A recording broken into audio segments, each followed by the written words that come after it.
Hello guys, I am Gaurav. I hope that you have done your prelims very well.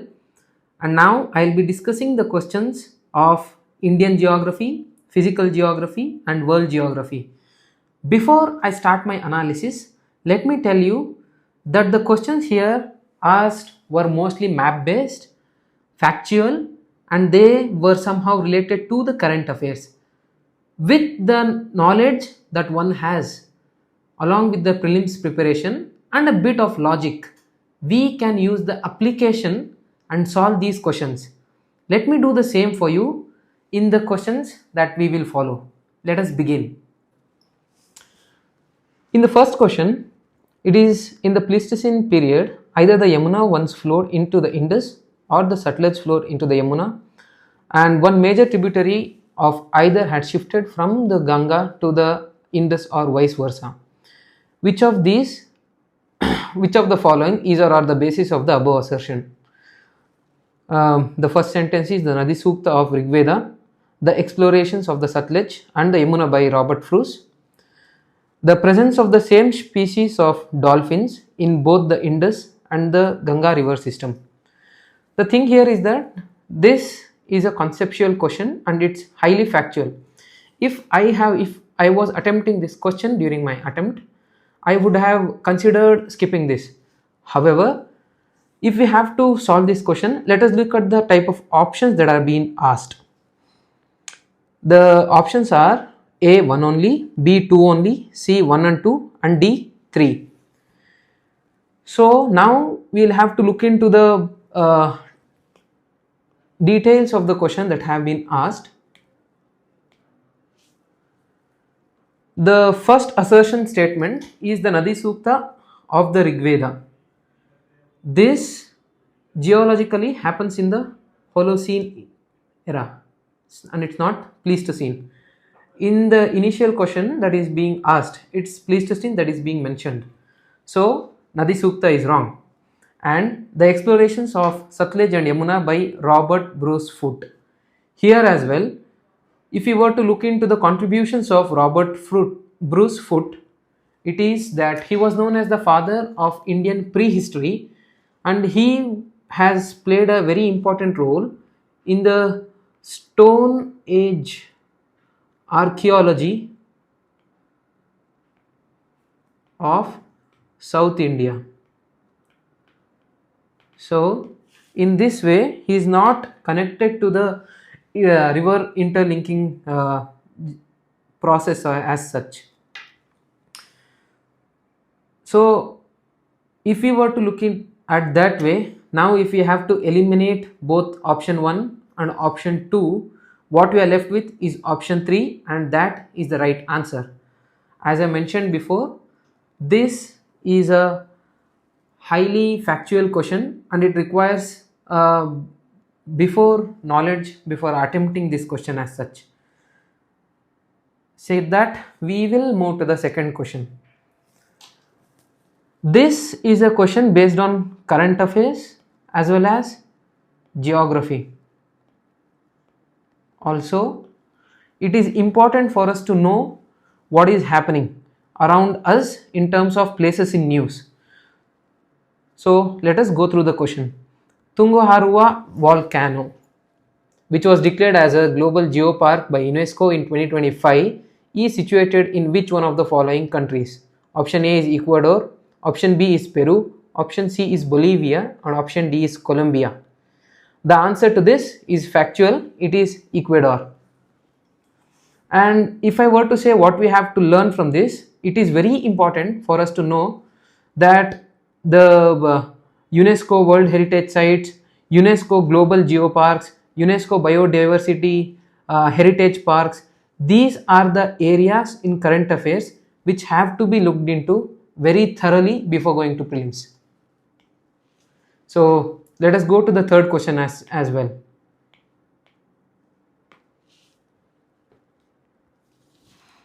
Yes, and if you look at this question, this was a very solvable question because it is easy to eliminate.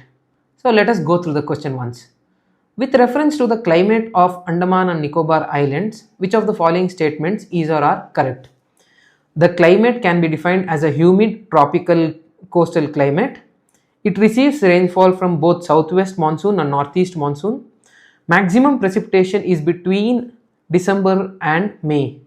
Select the answer using the given below. And option A is 1 only, option B is 1 and 2, option C is 2 and 3, and option D is 3 only. Now let us closely look into the statements. If I was to solve the question in prelims, what I would do? I would look into the question wherein I am very sure that one of the statement is factually wrong. If you are able to find a statement that is factually wrong, you will be very close to the answer that is right. And in this question, the factually wrong statement is maximum precipitation is between December and May. We know that the southwest monsoon, first, if you have read in physical geography, first enters and hits Andaman and Nicobar. This way, here is Andaman and Nicobar range, and the southwest monsoon comes in here and here. This happens in the month of late May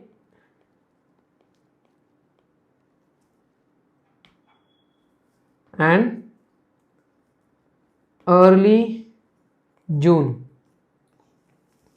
So the given statement which states that maximum precipitation occurs in the month of December to May is wrong.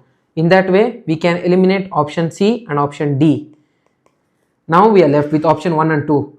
Please go through that, and 1 is common between them.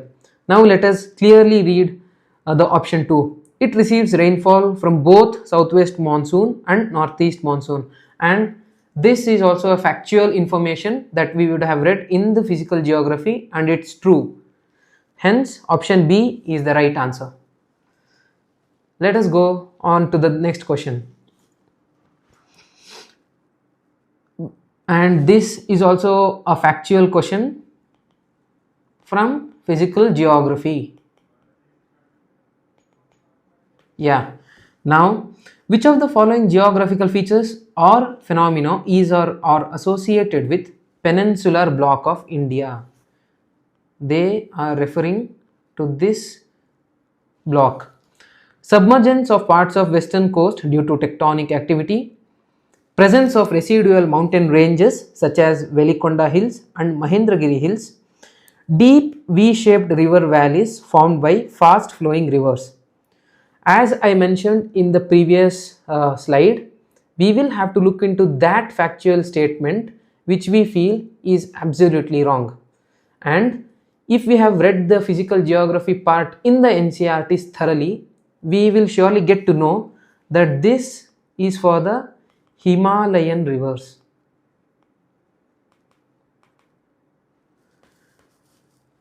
So option 3rd is wrong. In that way, we can eliminate option C and option D. Now we are left with option A and B, and again 1 is common, and we'll have to look into option 2. Presence of residual mountain ranges such as Velikonda Hills and Mahendragiri Hills. This is factually true. Along with this, we also know that there are other mountain ranges in peninsular block of India like Nallamalla and etc.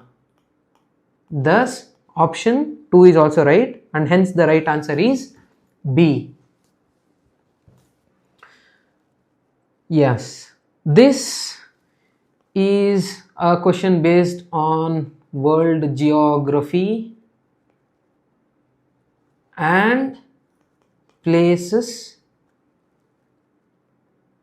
and map, world map, to be very precise. So let us go through the question. Which of the following statements with reference to Lake Turkana is or are correct? It is the largest desert lake in the world. Factual. The lake is situated in South Sudan along the eastern fringe of the Saharan Desert. The lake is listed as a UNESCO World Heritage Site and also referred to as Jade Sea. The UNESCO World Heritage Site. This comes in the current affairs part, and it is very important to know, as I said before, the places in news UNESCO World Heritage Site, UNESCO Global Geological Sites as such. These are all very important for us in the current affairs section. Now, if we were to, if we are very clear about how UPSC has been asking questions in the elimination type, if we are aware of the PYQs, we would find that UPSC, while giving certain places, they give different countries as such rather than what is being asked. What I want to say here is Lake Turkana, which has been asked in the question, is it present in South Sudan? If we know this factual information clearly, we can clearly eliminate option C and option D, for the sole reason because Lake Turkana is in Kenya, not South Sudan. Now again, we are left with option A and option B. It is listed as a UNESCO World Heritage Site and is also referred to as JHC. This is a factual information and it is right. Hence, option B is the right answer. Let us move to the next question. Yes, this question tests our knowledge based on the river systems of India.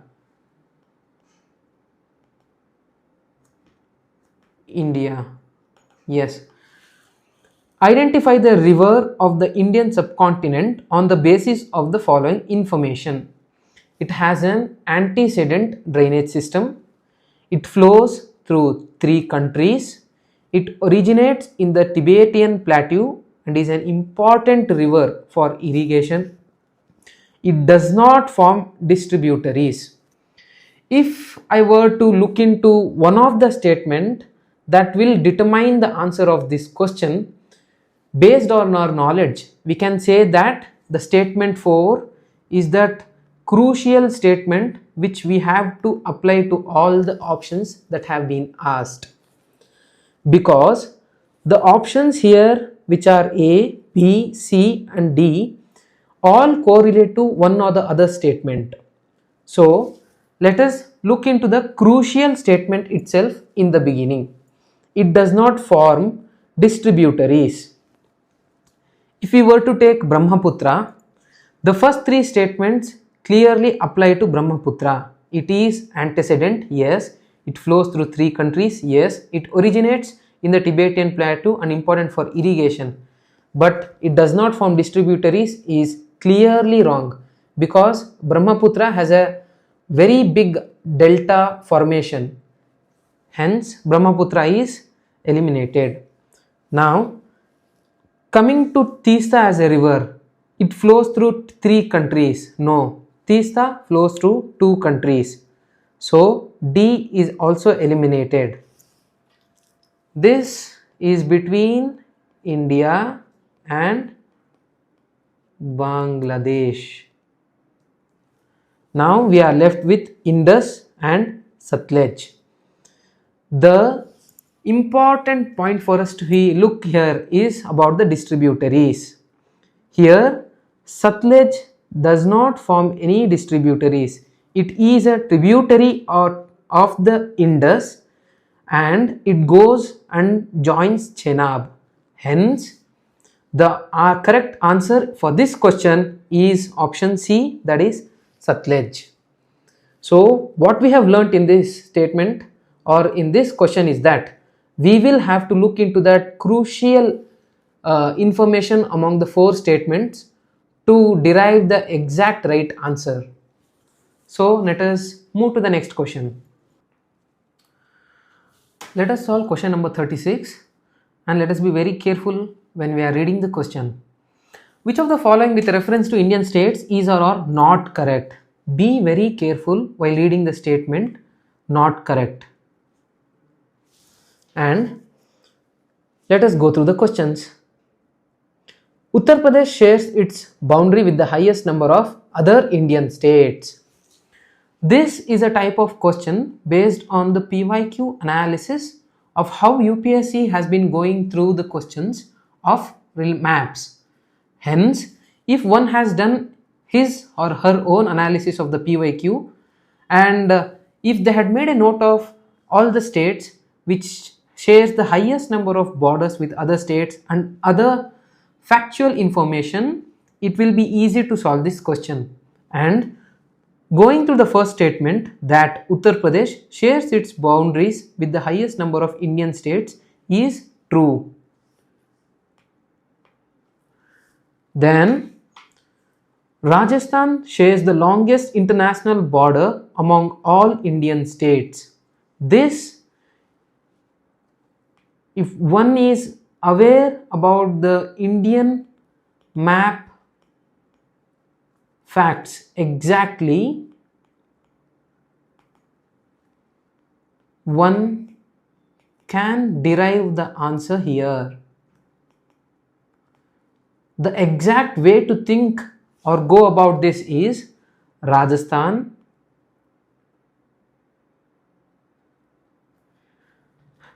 has the largest or the longest international border. If it's true, it should share with Pakistan. But let us think of other states which have international borders with multiple countries, and that is West Bengal.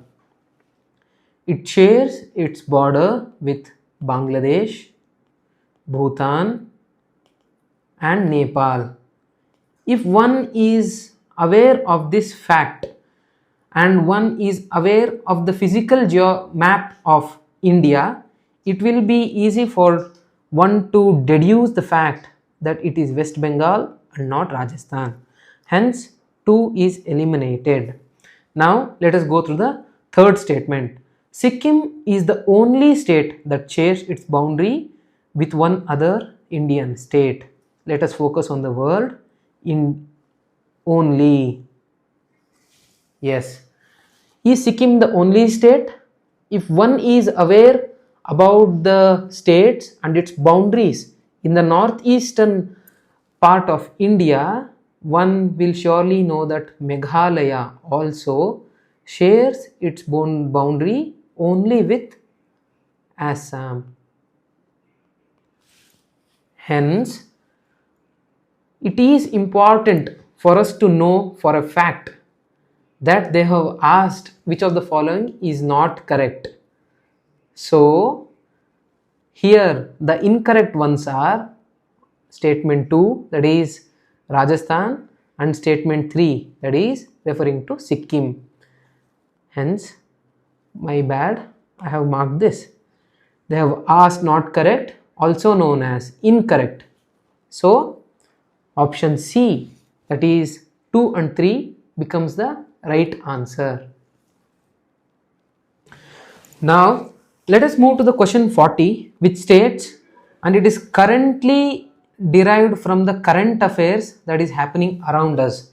And this, if one has studied current affairs thoroughly, in terms of the maps, one will be able to clearly understand and solve this question. Ships from which of the following countries have to cross the Strait of Hormuz to reach out of Indian Ocean? The options are Bahrain, Syria, Qatar and Egypt.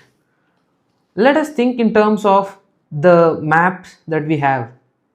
This is Africa. This is the world map that we have. Here comes the Strait of Hormuz. And let us think about the countries that are present here. In that sense, there are only 2 countries here, that is Bahrain and Qatar. And the option which has 1 and 3 is option B. Egypt and Syria don't come here. Hence, they are eliminated. Now, let us move into the next question. This is also a question whose basis is derived from the current affairs and the events that are happening around us. Which of the following statements about REE, rare earth elements and critical minerals, is or are correct. The first statement, modern technological innovations including artificial intelligence, robotics, and space exploration extensively utilize rare earth elements. This is logical and it is right as well. China has the highest share in mining of REs, followed by India. This is factual, and if we are aware about what is happening around us, we will surely know that the part 1 of the question, which has and states that China has the highest share, is right, but it is not followed by India. It is followed by US. Hence, 2 is wrong. In that sense, we can eliminate option D. Yes. Now, let us read the third statement. The Government of India launched the National Critical Mineral Mission (NCMM) in 2025 to establish a robust framework for self-reliance in the critical mineral sector. This is logical and factual. If one is very aware of the current affairs, they will realize that this is a right statement. But let us assume that one is not able to clearly determine if it's right or wrong. Let us read the fourth statement. Rare earth elements are a set of 13 metallic elements. This is factual and this should be read in one of the books of economic geography. And we know that it's not 13 but it is 17. Hence 4 is wrong. As we had already derived option 1 as the right statement, 3 naturally becomes right and the right answer is A. So I think you were able to clearly understand that this exam is an application based exam and not an exam of rote memorization. Thank you.